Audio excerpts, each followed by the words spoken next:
আসসালামু আলাইকুম and welcome to my channel Explore with জান্নাতুন। আশা করি সবাই অনেক ভালো আছেন। লাস্ট সেপ্টেম্বর আমার হাজবেন্ডের অরিগনে একটা কনফারেন্স ছিল, সেই সুবাদে আমাদের অরিগন যাওয়ার সুযোগ হয়। আমাদের অরিগন ট্রিপটা ছিল 4 দিনের। যেহেতু অনেক লং একটা ট্রিপ, তাই একটা ব্লগে সবকিছু কভার করা পসিবল হবে না। তাই অরিগনের আমার এই ফার্স্ট ব্লগটা শুধুমাত্র ডে 1 নিয়ে। ডে 1-এ আমরা কি করলাম, এটা হচ্ছে সেপ্টেম্বর 18-এর ক্লিপ। ওই দিন সকাল 10টায় আমাদের ফ্লাইট ছিল, তাই সকাল সকাল ঘুম থেকে উঠে আমরা আলবুকার্কি ইন্টারন্যাশনাল এয়ারপোর্টে চলে যাই। এটা হচ্ছে এয়ারপোর্ট পার্কিং। এখানে আমাদের কার জমা রেখে আমরা শাটলে উঠে এয়ারপোর্টে চলে যাব।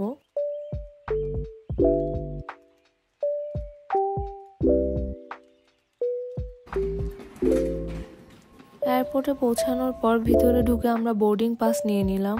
আমাদের স্টেট থেকে অরিগন আমরা 2টা ফ্লাইটে গিয়েছিলাম। আমাদের ফার্স্ট ফ্লাইট ছিল Albuquerque to Las Vegas, second flight ছিল Las Vegas to Portland, Oregon. Boarding pass নিয়ে দেন আমরা চেক ইনের জন্য চলে যাই। চেক ইন শেষে আমাদের ফ্লাইট যে গেটে, আমরা সেই গেটে চলে যাই। And this is our Las Vegas flight. কিছুক্ষণ পর আমরা ফ্লাইটে উঠে পড়ি, আর আমার সিটটা ছিল উইন্ডোর পাশে, so I was really happy. কিছুক্ষণ পর ফ্লাইট টেক অফ করে, কেন জানি না, বাট উপর থেকে শহরের ভিউটা দেখা আমি অলওয়েজই এনজয় করি। যাওয়ার পথে অ্যারিজোনার দ্য গ্রেট গ্র্যান্ড ক্যানিয়নের দেখা মিলে, যেটাতে আমরা লাস্ট ইয়ার ভিজিট করেছিলাম। দেন ফাইনালি আফটার 2 আওয়ার্স আমাদের ফ্লাইট লাস ভেগাস ল্যান্ড করে। সেখান থেকে প্রায় 1 আওয়ার পর আমাদের নেক্সট ফ্লাইট ছিল to Portland, Oregon. So Las Vegas এয়ারপোর্টে আমরা কিছুক্ষণ ঘোরাঘুরি করি। কিছুক্ষণের মধ্যেই আমাদের ফ্লাইটের সময় হয়ে যায়, তাই আমরা ফ্লাইটে উঠে পড়ি। মজার ব্যাপার হচ্ছে এই ফ্লাইটটাতে আমার সিট 2টা উইন্ডো কভার করছিল, so I was super happy. দূর থেকে লাস ভেগাস শহরের ভিউটা দেখে 31st নাইটে লাস ভেগাস ট্রিপের কথাটা মনে পড়ে গেল। আর এই ট্রিপটার ভিডিও আমি আমার ইউটিউব চ্যানেলে শেয়ার করেছি, you can watch it there. Look at the view. Las Vegas শহরটা খুবই সুন্দর লাগছিল উপর থেকে। প্রায় 2 আওয়ার্স জার্নির পর আমাদের ফ্লাইট অরিগন এন্টার করে। এই ভিডিওটা দেখলেই বুঝতে পারবেন ওই দিন অরিগনের আকাশে কতটা মেঘ ছিল। And this is Mount Hood, the highest mountain in Oregon and the second most climbed mountain in the world. এটা প্রায় 11,249 ফিট উচ্চতার। এটা অ্যাকচুয়ালি একটা ডরমেন্ট ভলক্যানো। ভিডিওতে মেঘের উপর যে পোর্শনটা দেখা যাচ্ছে সেটা হচ্ছে শুধুমাত্র Mount হুডের pick.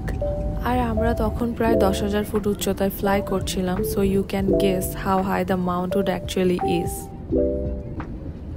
Then finally it's landing time. Oregon প্রাকৃতিক সৌন্দর্যের দিক থেকে ইউএসএ এর টপ স্টেটগুলোর মধ্যে অন্যতম হিসেবে বিবেচিত। Oregon is famous because it's a state of contrasts with snow dusted mountains, dramatic river canyons, falls, lush valleys, fertile fields, rugged coastline. One thing I must say, Portland এয়ারপোর্টের interior খুবই সুন্দর ছিল। Then finally আমরা airport থেকে check out করার পর rental কার সেন্টারে চলে আসি আমাদের রেন্টাল কার রিসিভ করার জন্য। আমরা আমাদের অরিগন ট্যুরের জন্য এই জিপ র্যাংলারটা বুক করি।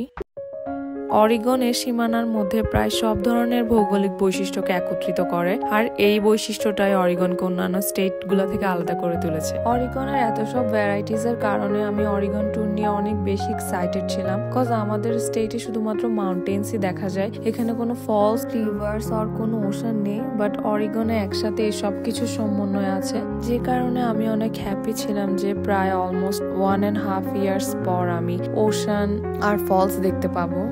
অরিগন ফল কালারের জন্য অনেক ফেমাস। যেহেতু এখন ইউএসএ তে ফল, তাই আমরা ফল কালার এনজয় করার এক্সপেকটেশনস নিয়ে এসেছিলাম। যদিও এখনো অতটা ভালোভাবে ফল কালার আসেনি, বাট যা একটু দেখতে পেয়েছি তাও অনেক সুন্দর ছিল। আমরা লাঞ্চের জন্য একটা ইন্ডিয়ান রেস্টুরেন্টে চলে যাই, যেটার নাম ছিল ফ্লেভার্স অফ ইন্ডিয়া। সেখানে আমরা butter chicken, naan, rice and gulab jamun order করি। ওদের খাবার আর সার্ভিস সবকিছুই অনেক ভালোই ছিল।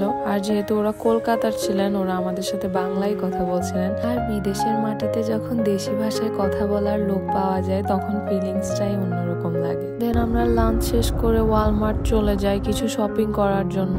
ওই দিন ওয়েদারটা অনেক গ্লুমি ছিল, বাট তারপরও আমরা অরিগন এক্সপ্লোর করার জন্য বেরিয়ে পড়ি। ফার্স্ট ডে আমাদের প্ল্যান ছিল আমরা ফলস দেখতে যাব, the most famous Multnomah falls. আর মাল্টনোমা ফলস এর আশেপাশেই আরো বেশ কিছু ফলস ছিল।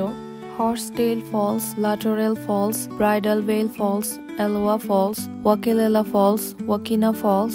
আমাদের ইচ্ছা ছিল ফার্স্ট ডে এই 7টা ফলস কভার করার। প্রায় 30 মিনিটস ড্রাইভিং এর পর আমরা মাল্টোমা ফলস এর ট্রেইলে প্রবেশ করি এন্ড মাল্টোমা ফলসে যাওয়ার পুরো রোডটা খুবই সুন্দর ছিল, which you can see in the video. Multnomah Falls is one of the most visited tourism sites in the state. প্রতি বছর প্রায় 2 মিলিয়নের মতো মানুষ এটা ভিজিট করতে আসে, আর এই মাল্টোমা ফলস আমার বাকেট লিস্টের অন্যতম একটা জায়গা ছিল, সো আমি অনেক এক্সাইটেড ছিলাম এটা দেখার জন্য। The bridge you can see is Benson Bridge, which makes the fall more dreamy for visitors. Multnomah Falls generally দুইটা পোর্শনে ডিভাইডেড। আমরা এখন যে পোর্শনটাতে আছি সেটা হচ্ছে লোয়ার ফলস। এখান থেকে 0.2 মাইলের ছোট্ট একটা হাইক আছে যেটা বেনসন ব্রিজ পর্যন্ত যায়, and it takes only 5 minutes. This is the Benson Bridge, আর এই পোর্শনটাই হচ্ছে আপার ফলস। বেনসন বিচ থেকে আপার হিল পর্যন্ত আবার 1.2 মাইলের একটা হাইক আছে যেটাতে প্রায় 30 to 45 মিনিটস লাগতে পারে, বাট সময় স্বল্পতার কারণে আমাদের আর টপে যাওয়া হয়নি।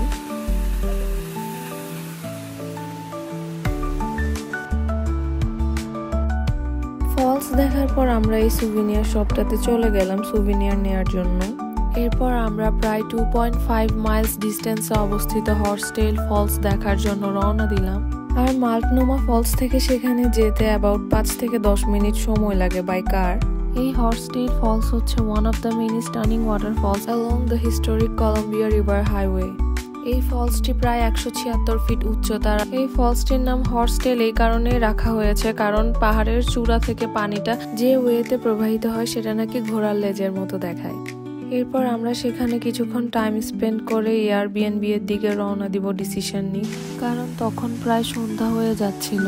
আর আমাদের এয়ারবিএনবি ছিল অন্য একটা সিটি ইউজিনে, যেটা পোর্টল্যান্ড থেকে প্রায় 1 hour and 45 মিনিটস দূরে। আর পরদিন বিকাল 4টা থেকে রাত 9:30 পর্যন্ত আমার হাজবেন্ডের কনফারেন্স ছিল, সো আমাদের প্ল্যান ছিল আমরা কালকে সকাল 7টায় উঠে প্যাসিফিক ওশানের দিকে ঘুরতে যাব। আর তাছাড়াও আজকে সারাদিন অনেক হেক্টিক গিয়েছে, আমাদের মনে হলো we should take some rest. So অনেক ইচ্ছা থাকা সত্ত্বেও আমরা বাকি 5টা ফলস কভার করতে পারিনি। যাওয়ার পথে করবেটে আমরা এই পয়েন্টটাতে একটু থেমে ছবি তুলে নিয়ে ভিডিওস করে নিই। সানসেটের টাইমে আকাশটা একদম পিঙ্কিশ হয়েছিল, অনেক সুন্দর লাগছিল, সুবহানাল্লাহ। যাওয়ার পথে অরিগনের আপটাউনটাও দেখা হয়ে যায়, and it was filled with so many amenities, tall buildings, charming architecture, magnificent bridges, ships.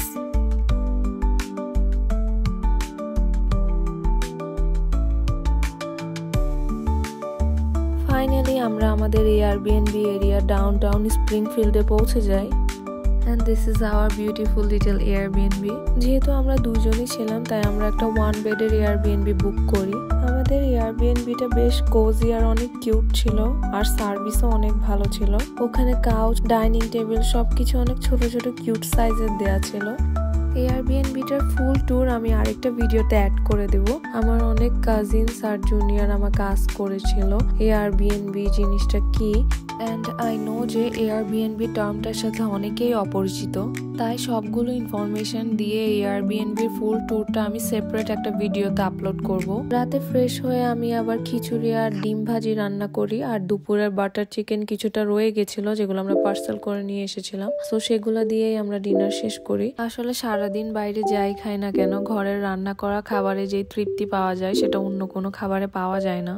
Dinner করতে করতে প্রায় 11:30 বাজে, এরপর আমরা শুয়ে পড়ি। So that's all for today. যদি ভিডিওটা ভালো লেগে থাকে please do like and comment in my video, and please don't forget to subscribe my channel. Next ব্লগটা অরিগনের 2nd ডে নিয়ে হবে। Till then bye bye everyone, আসসালামু আলাইকুম। সবাই অনেক ভালো থাকবেন।